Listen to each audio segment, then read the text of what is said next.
Donc merci à François Tadei qui part. Je crois que ça a bien fait la transition. On va quand même maintenant rezoomer. Donc on a parlé de manière plus générale lien recherche enseignement supérieur, mais aussi enseignement général et puis tout le reste de la société. Et donc on va rezoomer sur les questions liées à l'enseignement supérieur et on a une table ronde qui représente l'ensemble du dispositif quelque part de notre enseignement supérieur et de la formation continue dans le monde de la recherche autour de cette table. Donc rapidement, je vais donner la parole à chacune pour et chacun, pardon, effectivement, excusez-moi, comme on a une diversité de genres renversée par rapport à ce qu'on voit d'habitude, donc excuse-moi Sébastien. Donc, eh bien tiens, je vais donner la parole à Sébastien pour se présenter, et donc merci de vous présenter en 2 minutes, rapidement, je préfère que vous vous présentiez, allez-y. Merci Philippe, donc je suis Sébastien Perrault, je suis enseignant-chercheur en pharmacie-toxicologie à l'École nationale vétérinaire d'Alfort. Je suis le correspondant numérique de l'École nationale vétérinaire d'Alfort auprès d'Agrinium et j'ai eu la chance de participer à cette prospective au long de ces 18 mois avec l'équipe projet que je tiens à remercier pour le travail qu'ils nous ont fait subir, j'allais dire, ou accomplir. Ils ont une méthodologie ferme mais efficace et on a pu travailler dans la convivialité mais l'efficacité. Merci. Bonjour, moi je suis Frédéric Vincent. Après de nombreuses années en tant qu'enseignant-chercheur dans les sciences de l'environnement à Mines ParisTech, j'ai rejoint l'Institut Mines Télécom où je suis directrice de l'enseignement et de l'international. Donc j'accompagne, où j'essaye de piloter de manière macro nos 8 écoles dans leur transformation éducative. Et j'ai une deuxième casquette, donc voilà, j'essaierai d'avoir les deux. Je suis aussi présidente du VED, qui est une des universités numériques dans le domaine de l'environnement et du développement durable. Merci. Cécile. Bonjour, Cécile Tournus-Sammartino. Je suis responsable du département développement RH à l'INRA. Et je profite aussi d'avoir la parole pour me rappeler, il y a 2 ans en arrière, puisque à cette époque-là, justement, dans le champ RH, on se posait beaucoup de questions sur le numérique et sur la façon de penser l'accompagnement, le développement des compétences, on va en parler. Et cette idée saugrenue d'une prospective est montée petit à petit. Et du coup, je profite aussi d'avoir le micro pour vraiment remercier le groupe projet, la DEPE, parce qu'on a un résultat aujourd'hui extrêmement intéressant sur lequel je pense qu'on aura beaucoup de choses à faire par la suite. Voilà, donc je profite de ce moment-là pour vous remercier tout de suite avant de l'oublier. Donc, merci Cécile, qui faisait partie effectivement du comité de suivi. Anne. Alors Anne Vanet, je suis vice-présidente pour tout ce qui est informatique et numérique de l'Université Paris Diderot. Je suis un pur produit de Paris Diderot parce que je suis née à Paris Diderot à 17 ans, j'en ai 53, je ne suis pas sortie. Quelques voyages par-ci par-là, et je suis aussi vice-présidente, alors là c'est la blague, de l'association des vice-présidents numériques, qui est une association professionnelle nationale. Voilà. Et alors moi, en dehors complètement de l'INRA, j'ai été très touchée par ce travail, on a pu lire un résumé, où pour une fois j'ai l'impression qu'on touche à des questions qui me touchent moi, et souvent quand je lis des choses autour du numérique, j'ai l'impression qu'on est un peu dans le cloud, mais pas trop sur le terrain, et là vraiment merci de nous remettre les pieds sur terre. Bien, donc merci beaucoup. Donc vous voyez qu'on couvre la diversité de l'enseignement supérieur français et donc nous allons fonctionner un peu différemment compte tenu du temps par rapport à la précédente table ronde, c'est-à-dire qu'il va y avoir, et pour qu'il y ait du temps d'échange, il va y avoir 2 questions en une posées à nos intervenants. Et ensuite, on pourra directement communiquer avec la salle parce que je pense que vous aurez des questions et vous pourrez évidemment compléter. Donc, je ne rappelle pas les différents enjeux. Depuis ce matin, vous avez tous eu le 12 pages. D'habitude, c'est un 8 pages au niveau des prospectives. Mais là, avec le numérique, il a fallu un 12 pages. Donc, vous avez ce 12 pages. Et à la page 10, vous avez l'ensemble des enjeux qui ont été identifiés par les experts et le groupe projet pour l'enseignement supérieur et la recherche, sachant qu'il y en a qui couvrent les deux. Et donc, moi, la question que je souhaite poser à chacune et chacun, vous avez compris que vous êtes chacune et chacun vous allez parler d'un certain lieu et donc que vous allez pouvoir avoir des approches très complémentaires les uns et les autres. Et donc moi, mes questions, vous avez vu ces enjeux, vous les avez analysés. Pour vous, pour votre institution, pour vos étudiants, ce seraient lesquels que vous souhaiteriez prioriser dans les années à venir par rapport à les scénarios qui se dessinent dans l'étude prospective. Et parmi ces scénarios, y a-t-il un qui est plus désirable que d'autres ou lequel est désirable en prenant dans chacun des scénarios peut-être? Et donc je vais laisser la parole, donc je vais inverser, là je vais commencer par Anne Vanet, puisque d'abord elle part rapidement, mais c'est surtout parce qu'elle est quelque part la plus éloignée de notre monde, mais en même temps, comme vous le voyez depuis ce matin, l'étude montre qu'il n'y a pas vraiment de différence, même s'il y en a quelques-unes de différences entre nos domaines et les domaines que traite l'université. Donc Anne, je vous laisse la parole. Donc vous avez 3-4 minutes chacun. Merci. Alors moi, je suis déjà frustrée de partir avant la fin des débats parce que j'aime bien parler avec les gens. Alors je vous ai laissé un tas de cartes au cas où vous ayez des questions à me poser. Envoyez-moi un mail parce que déjà, ça me fait mal au cœur, premièrement. Deuxièmement, alors sur le retour sur les scénarios, moi j'avais envie de proposer pour notre établissement, toujours, un anti-scénario 1. J'ai été extrêmement touchée par les plateformes dans son sens large. Le professeur Cassilly a reparlé de ces plateformes. Moi, il m'a carrément fait encore plus flipper que ce que je ne flippais avant, ce qui était pourtant déjà un niveau de stress très élevé. Et donc, je verrais bien un anti-scénario 1 qui est des plateformes publiques. Et puis, public au sens large, parce que je ne crois pas que le niveau national est assez large. Je pense qu'il nous faut un niveau européen pour être à la hauteur, s'il en est encore temps, de se battre en face de ces GAFAM qui prennent de plus en plus de poids. Donc voilà, je pense tant pour la recherche que pour l'enseignement. J'ai un peu du mal à faire la séparation des deux. On a parlé des données pour la recherche et les plateformes de données, mais pour l'enseignement c'est un peu pareil parce qu'on a des données, on va avoir des learning analytics, on a des données qu'on crée nous-mêmes en tant qu'enseignants-chercheurs. On met beaucoup de temps pour créer ces données numériques qui pourraient faire de l'échange, et ce beaucoup de temps va être donné à du privé pour une finalité qui n'est pas la mienne. Donc voilà, plateforme publique, un anti-scénario 1.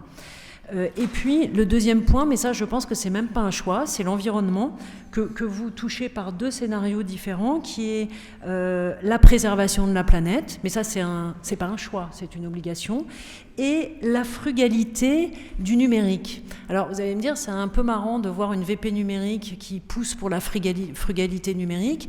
Je pense que toute frugalité doit être poussée aujourd'hui, et comme je le disais à certains d'entre vous avant cette session, dans ma feuille de mission que j'ai participé à écrire, j'ai écrit une ligne qui est équilibre virtuel et non virtuel. Je pense qu'une de nos responsabilités, des personnes qui sont en charge du numérique, c'est de voir le creux du numérique, c'est-à-dire le manque de communication qui va s'installer par un surplus de communication par les réseaux sociaux, mais comme on l'a vu, qui ne fait pas une communication qui est égale à la communication humaine. Comment on génère des biais qu'on ne saura pas gérer après. Donc cette frugalité numérique, d'après moi, est complètement en lien avec le numérique. Donc ça, c'était sur les scénarios. Je parle de la stratégie aussi. Alors, maintenant, une stratégie pour un établissement. Nous sommes une université parisienne en train de se marier avec une autre université parisienne, comme on est tous en plein mariage en ce moment. C'est incroyable comment on reprend les normes étatiques de liaison. Et bon, nous, on a un sujet d'internationalisation, mais je pense que vous aussi. Et bien sûr, ça passe encore par le numérique. C'est assez marrant. Finalement, on parle depuis des années de pédagogie innovante. Et à chaque fois, quand je dis pédagogie numérique, on me dit « Ah, mais pas du tout, c'est de l'innovation ». Et en même temps, quand on nous donne de l'argent pour faire de la pédagogie innovante, on va dépenser 95% de cet argent dans du numérique. Donc, ne nous voyons pas à la face, l'internationalisation ou la flexibilité de l'enseignement va passer aussi par du numérique, parce qu'on pense pouvoir toucher des gens à distance en faisant des ressources numériques. Si elles sont en anglais, on va toucher encore plus de personnalités à distance. Ces gens à distance peuvent être des étudiants extrêmement qualifiés de Harvard que je veux récupérer. Ça peut être aussi des gens empêchés parce qu'ils sont handicapés ou incarcérés dans une prison, et cette distance est indispensable. Donc ça, c'est un des points, mais je dirais le point le plus important pour moi, c'est l'incitation des enseignants-chercheurs. En fait, moi, je peux dire beaucoup de choses et je peux vous dire bravo à l'INRA, vous avez fait une prospective formidable. Comment on va mettre ça en place ? Moi, mes collègues, ils ne veulent pas faire tout ça. Ils ne veulent pas. Ça leur prend du temps, ça change notablement leur position de sachant. Ils passent de sachant, c'est-à-dire un peu de Dieu vivant. Là, je vous capte, c'est génial, je suis seul à parler, vous m'écoutez tous. Je veux garder cette position. Je ne veux pas passer à une position d'accompagnant, qui est juste, vas-y, c'est toi qui parles, puis je vais savoir si c'est bon. Je ne peux pas descendre de mon piédestal, ça, il faudrait le calculer. Je ne peux pas les forcer à le faire. Je n'ai aucune légitimité.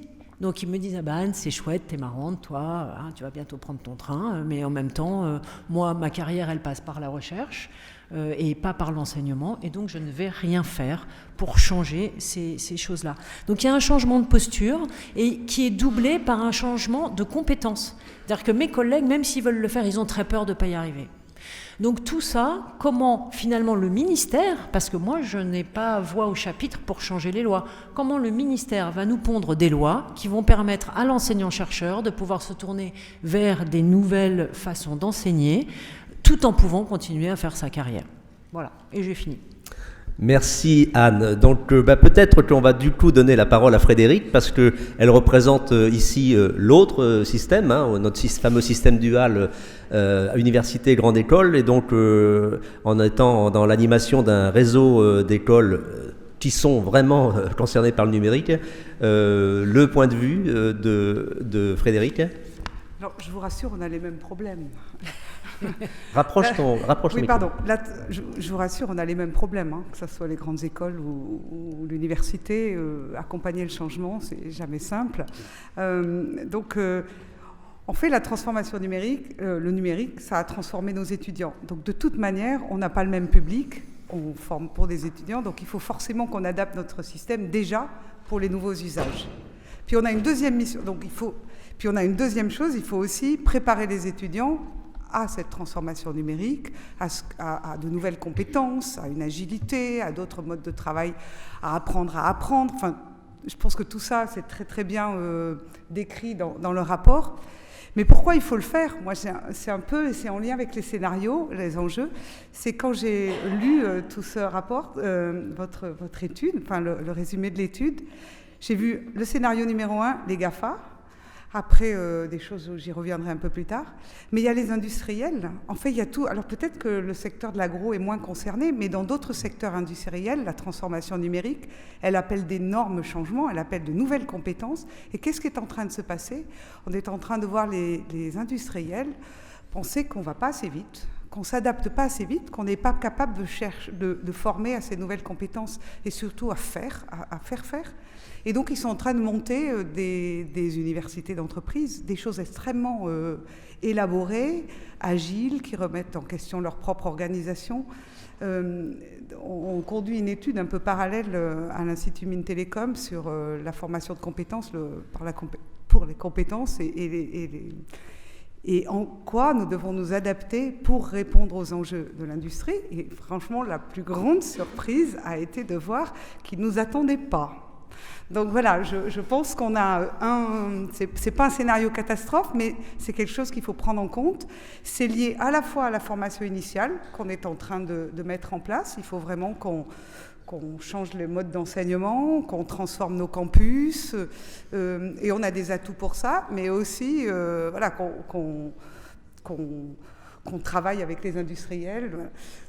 Pour moi, on a des atouts quand même. Et les atouts, ça a été nommé auparavant, c'est quand même qu'on a ce couplage incroyable entre recherche, pluridisciplinarité, puisqu'en général, nos institutions touchent à beaucoup de domaines, couplage recherche, enseignement, souvent valorisation de la recherche, donc un lien, des prototypages, des choses comme ça. On a l'expérientiel, c'est-à-dire qu'on est capable, si on voulait bien, arrêter de faire du didactique, mais faire de l'expérientiel. Et François Tadei l'a dit un peu, on peut expérimenter des choses. Et ça, c'est un atout par rapport à certaines entreprises qui vont peut-être quand même, si on se pose des questions d'éthique, ça va peut-être orienter la formation. Nous, on a le devoir et on a la capacité de développer le sens critique et de développer la manière de penser, en fait, de continuer à penser, à pouvoir élaborer une pensée, indépendamment de la production de données. Il faut quand même aussi continuer à penser par nous-mêmes pour aller plus loin. Donc voilà, ça c'est le premier. Il y avait une deuxième chose que je voulais aborder, c'était avec ma casquette UVED sur mobiliser l'enseignement supérieur pour le climat. Ce qu'on constate, c'est que c'est très très difficile en fait. Et pourquoi c'est très très difficile ? Parce que je pense que en fait, c'est dans tout, c'est le sujet de personne. Le développement durable, c'est le sujet de tout le monde, mais c'est le sujet de personne.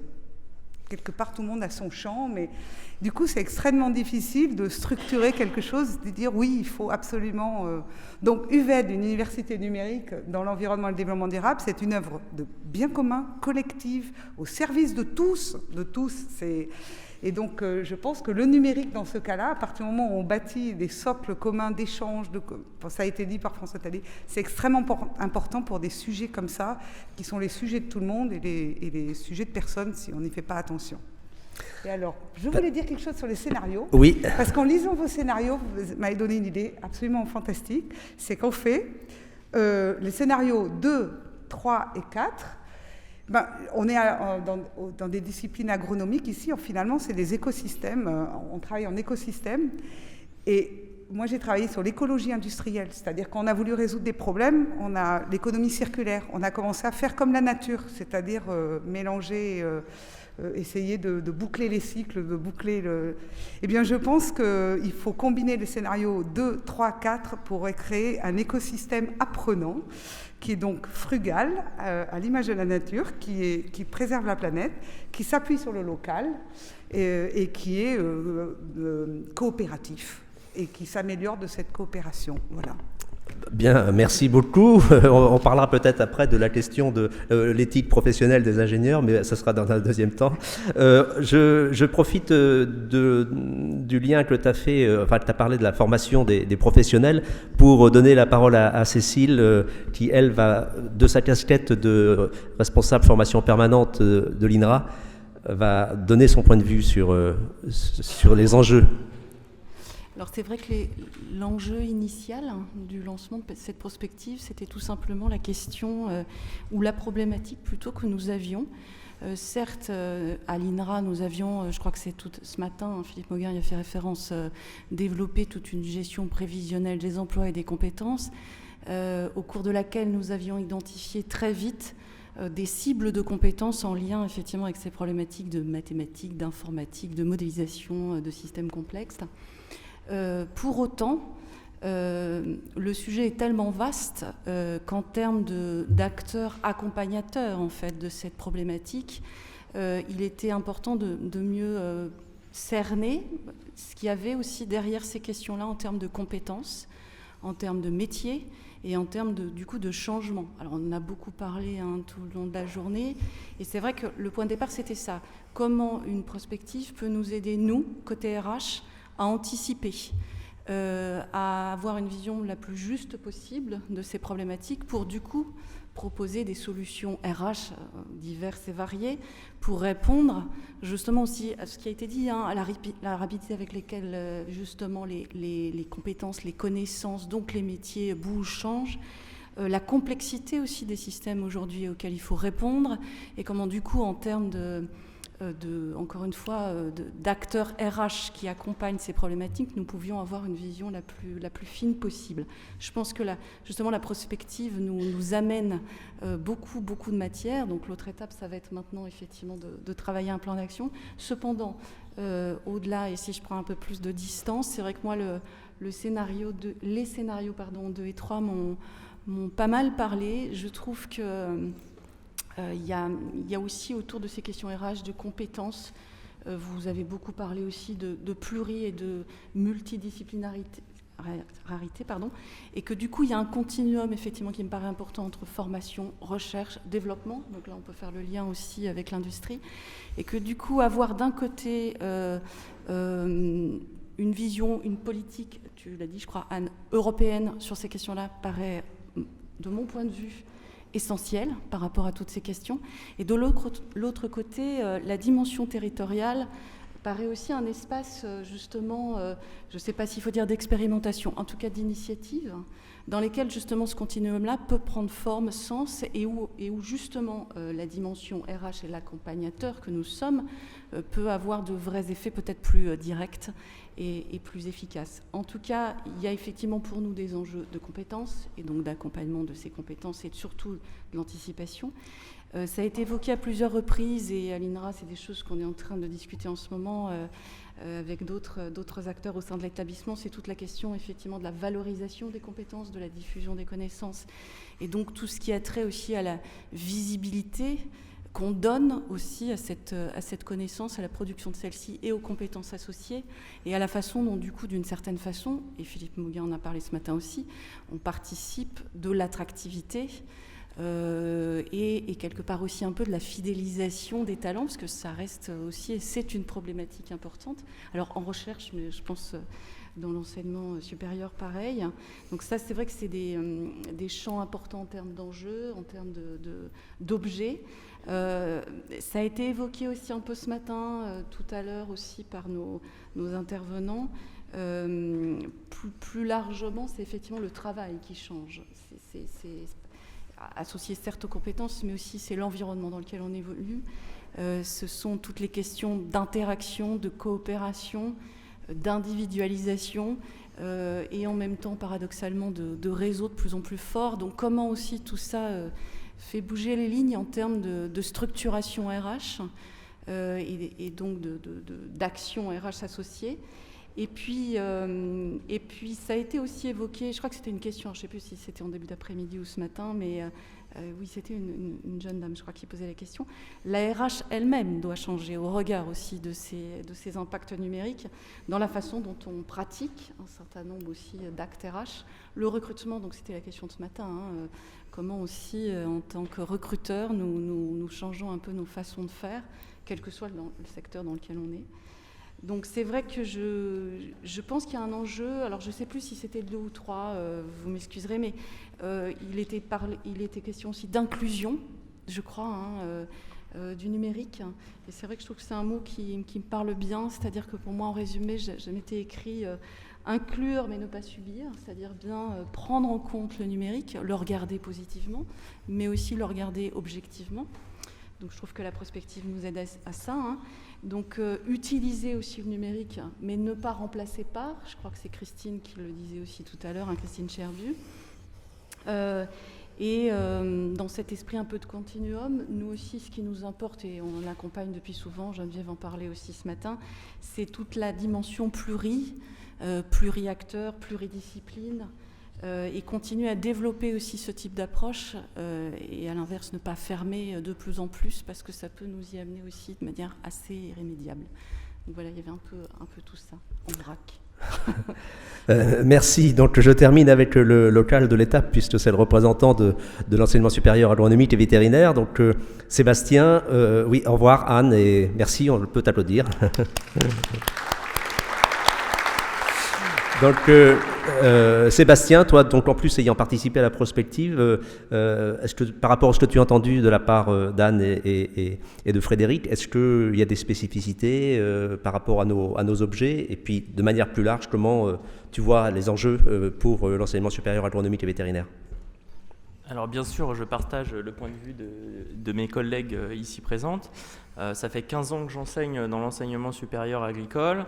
Au début, j'avais beaucoup d'étudiants en amphi qui avaient crayon et papier. Et puis aujourd'hui, j'ai beaucoup moins d'étudiants en cours et ils ont tous un ordinateur. Et je ne sais pas si ils prennent des notes du cours que je fais ou s'ils sont sur Facebook ou s'ils font autre chose.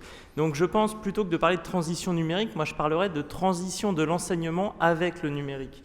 Nous n'avons plus les mêmes étudiants, nous n'avons plus les mêmes enjeux. Aujourd'hui, le cours magistral tel qu'il se faisait il y a encore 10 ans ne fait plus recette. On n'a plus d'étudiants en cours, c'est vraiment quelque chose qui tend à disparaître. Il faut qu'on intègre ça dans notre société. On a dit tout à l'heure qu'il n'y avait pas de digital native, mais ces étudiants, ils utilisent leur téléphone, ils le sortent plusieurs fois par jour, ils sont sans arrêt sur les écrans, ils sont sans arrêt sur les réseaux sociaux, ils communiquent, et le simple face-à-face avec l'enseignant n'est pas quelque chose c'est quelque chose qui les ennuie, et c'est à nous de nous adapter également à cet apprentissage-là. C'est pourquoi le rôle de l'enseignant-chercheur doit évoluer. On l'a dit tout à l'heure, l'enseignant-chercheur, c'était le sachant. Aujourd'hui, c'est plus le cas. On peut tous se faire interrompre par un étudiant qui va aller sur Wikipédia et qui va dire « Monsieur, ce que vous avez dit, c'est pas vrai, parce que sur Wikipédia, ils disent que… » Ils n'ont plus besoin de nous pour qu'on leur transmette le savoir. Ils vont avoir besoin de nous pour le structurer, ce savoir, et puis surtout pour qu'on puisse leur apporter des compétences. Ça se voit en enseignement vétérinaire, depuis 3 ans maintenant, on est passé selon une approche compétence. On n'est plus du tout sur une approche de savoir et de savoir-être et de savoir-faire tel que c'était il y a encore une dizaine d'années. C'est pour ça que l'enseignant, il doit évoluer. Il doit apprendre un nouveau métier d'accompagnant. Alors ça va être difficile pour lui, parce que l'enseignant, on lui a toujours dit, l'enseignement, de toute façon, c'est pas ça qui va te rapporter des points, il faut que tu fasses de la recherche. C'est là-dessus que tu vas évoluer au niveau de la carrière. Aujourd'hui, l'enseignant à l'époque, il faisait sa recherche, et puis il ressortait ses PowerPoint d'une année sur l'autre, il faisait son cours, il partait, et puis on n'en parlait plus. Aujourd'hui, c'est plus comme ça que ça se passe. Donc l'enseignant, il doit s'impliquer dedans. Il doit développer de nouveaux outils. Et le numérique fait partie de ces outils qui vont l'aider à améliorer les choses. Le deuxième point important, c'est que de plus en plus d'étudiants ont accès aux études supérieures. Avec la disparition du numerus clausus, on va avoir de plus en plus d'étudiants qui vont arriver dans nos écoles. Et on reste à moyens constants. Pour exemple, dans les écoles vétérinaires, on est passé d'une promo de 140 à une promo de 160 étudiants sans recrutement d'enseignants supplémentaires. Il faut bien qu'on les casse, ces étudiants. On a des problèmes techniques, on n'a pas assez de chaises, les salles sont trop petites, et le numérique va nous permettre de régler une partie de ces problèmes-là. Enfin, le troisième aspect que je voudrais aborder, c'est l'évolution de la société vis-à-vis du bien-être animal. Nous, en école vétérinaire, c'est quelque chose qui nous tient à cœur. Il y a encore quelques années, on faisait des TP sur des lapins, et les étudiants ont fait des pétitions, L214 est arrivé, etc., en disant c'est inhumain, vous ne pouvez pas prendre des lapins pour faire des TP, etc., etc. Aujourd'hui, on a des exercices de simulation à l'aide du numérique qui reproduisent le même objectif pédagogique, mais sans utiliser l'animal. Et c'est grâce à ça, c'est grâce au numérique, entre autres, que l'on va pouvoir faire évoluer cet enseignement en prenant ces 3 piliers-là.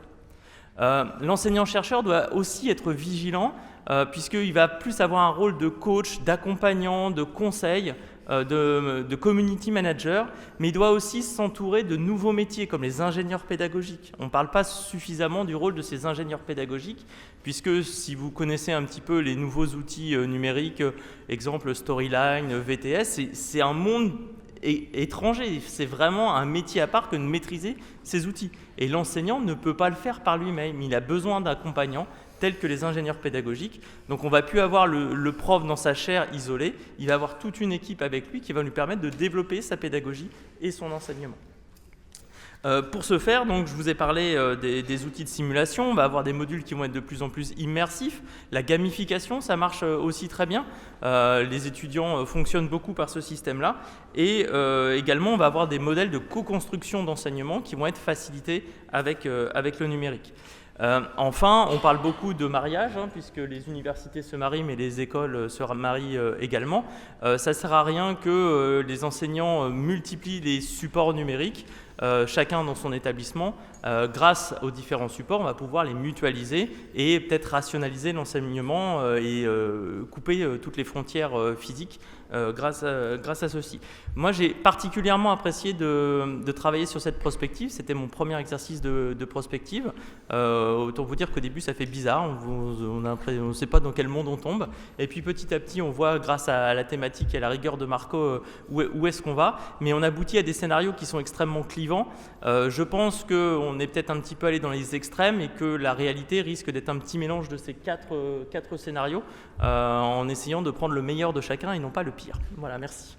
Merci beaucoup. Donc, tout de suite, j'enchaîne sur des questions dans la salle. Est-ce que vous voulez intervenir, en particulier les collègues enseignants-chercheurs qui sont là, mais pas que. Vous avez bien compris que le continuum recherche-enseignement supérieur devient une évidence pour tout le monde. Moi j'aurais une première question peut-être aux deux représentants d'école. Ce matin on parlait de la certification des MOOC. Comment vous voyez cette évolution? Est-ce que vous allez vers la certification des cours en ligne qui ne sont pas forcément, qui sont vos cours, mais aussi peut-être des cours d'autres établissements? Est-ce que ça bouge de votre côté? C'est-à-dire qu'à terme, le fait effectivement qu'il y ait des partages de cours dans des réseaux et au-delà de réseaux. On en a parlé un peu ce matin du fait qu'il y aurait de plus en plus, ou c'est dans la prospective, du fait qu'il y a de plus en plus de certifications, de badges, de choses comme ça. En gros, ça rejoint le fait que la nécessité de se former tout au long de la vie va devenir extrêmement importante et qu'on ne doit pas, nous, établissements d'enseignement supérieur, rester à côté de ça.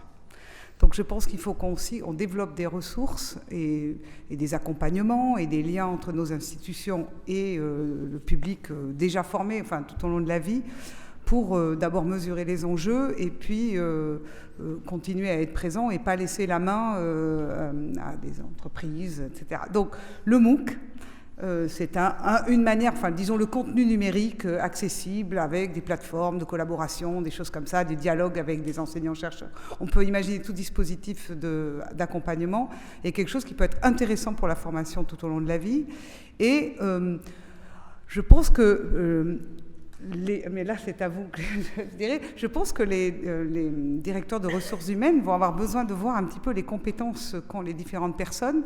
Ces compétences n'étant pas que celles qu'ils ont acquises à l'école, c'est un peu peut-être fini cette époque-là, et donc de voir comment la personne, elle a réussi tout au long de sa vie à se réorienter, faire des choses. Et ces certificats peuvent être une manière de se constituer ce que nous, on a appelé une espèce de toile de compétences ou un portfolio de compétences qui fait qu'on peut avoir démarré dans quelque chose et on peut aller ailleurs à un moment donné, on peut avoir évolué, etc.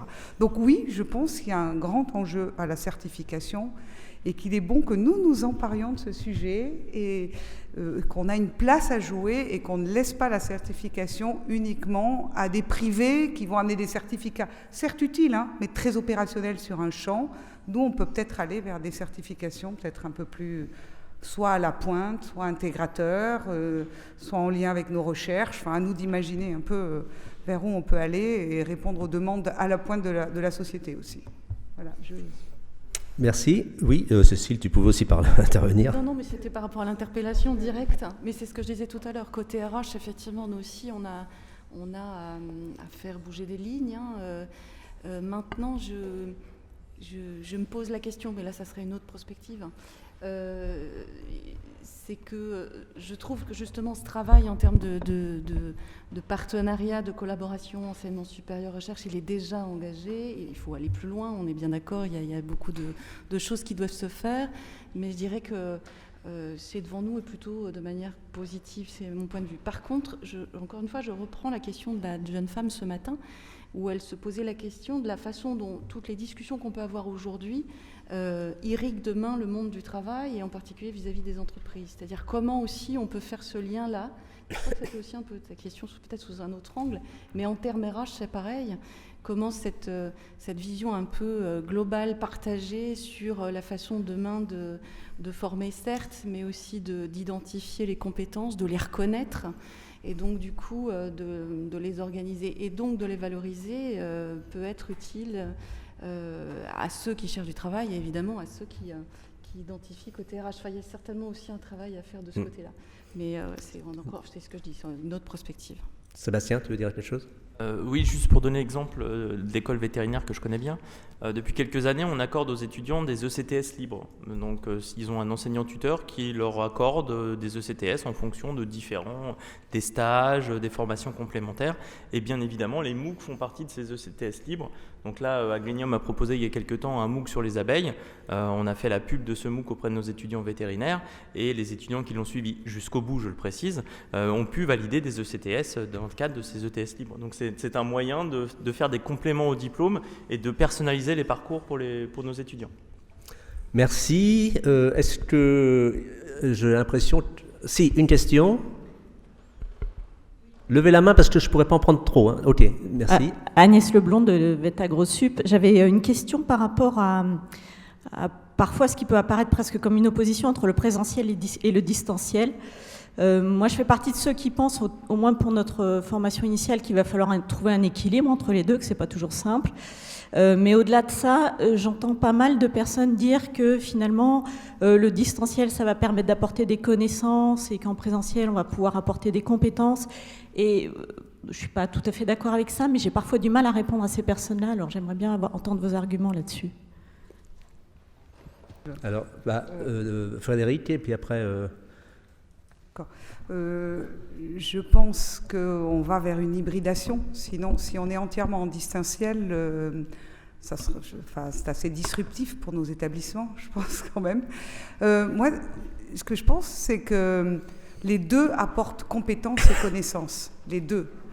Mais que le présentiel a quelque chose où j'y crois beaucoup, où il faut aller vers la formation expérientielle. Et je pense que dans le présentiel, on peut mettre en œuvre des choses expérientielles, et dans le distanciel, on peut on peut par contre utiliser la collaboration, la discussion, la préparation.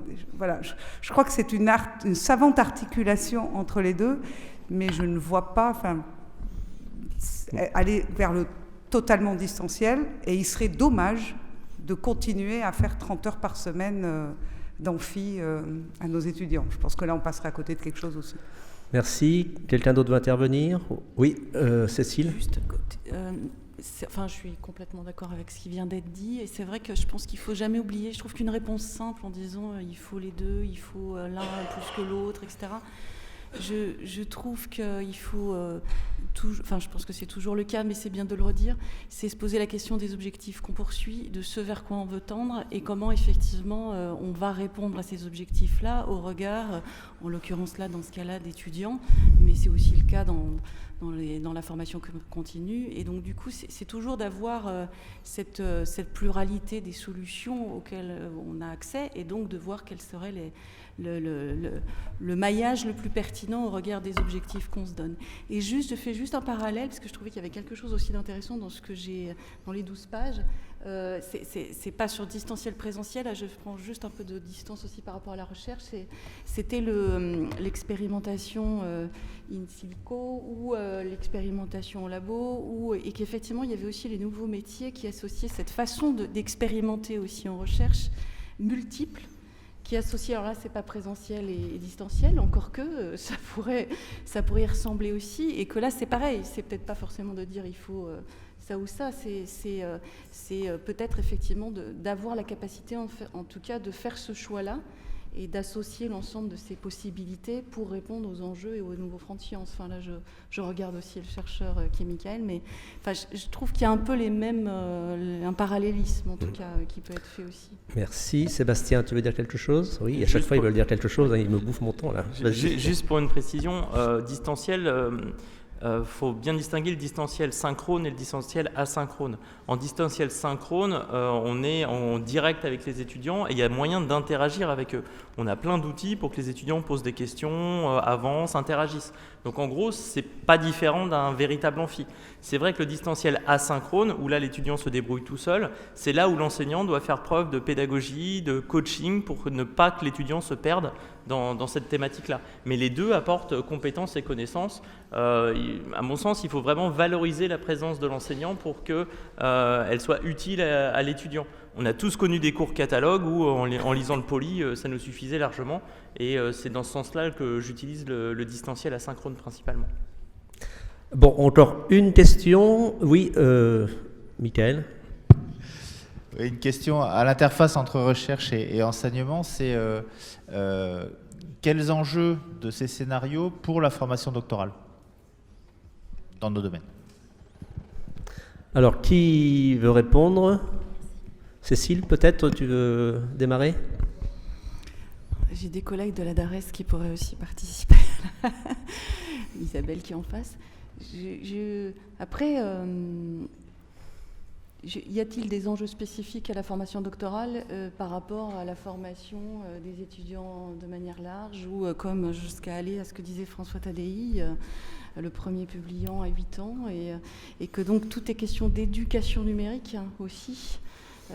Donc pour moi, voilà, déjà le doctorant était un étudiant certes particulier parce que c'est voilà, mais il est inscrit lui-même dans un continuum. Après, c'est vrai que je pense que ça, le doctorant est d'une certaine façon lui-même à l'interface entre justement le monde de l'enseignement supérieur et la recherche. Et en même temps producteur justement de connaissances aussi, apprenant lui-même, enfin voilà, il a une multicarte qu'il faut pouvoir effectivement regarder de près et peut-être accompagner de manière spécifique. Enfin, c'est pas peut-être, on le fait déjà d'ailleurs, hein, il y a des accompagnements spécifiques, que ça soit porté par les écoles, par les universités, mais aussi par les instituts de recherche. L'INRA le fait. Mais c'est vrai que, voilà, d'un côté, je dis deux choses et un peu son contraire. C'est-à-dire, je dis qu'il est comme les autres et en même temps qu'il a un rôle d'interface, évidemment, entre l'ensemble de ces mondes. Oui. C'est une question compliquée. Le doctorant est peut-être déjà un chercheur, quelque part. Donc, la question... Mais c'est peut-être le moment où, au lieu de lui faire de la formation, on peut lui apprendre à former. Enfin, où il peut commencer à transmettre dès le début et à se confronter, c'est-à-dire à devenir un chercheur qui apprend ce que c'est que la recherche. Il est la meilleure charnière pour montrer à d'autres et pour commencer à comprendre ce qui est enseigné, parce que lui-même est en train de voir les mécanismes et les démarches pour aller vers des résultats et des choses comme ça. Donc je pense que c'est un moment très intéressant pour à la fois, voilà, cette interface, le mot me paraît très intéressant. Oui, peut-être aussi, enfin moi je viens contribuer aussi à cette réponse parce que ce que l'on voit aussi, c'est que dans les formations doctorales, il y a une démultiplication d'offres de formation à partir du moment où on a le numérique, et en particulier en créant des communautés, y compris internationales. Donc ça veut dire que la formation doctorale peut être aussi un moyen de créer des réseaux internationaux de doctorants qui travaillent sur le même sujet et avec des chercheurs.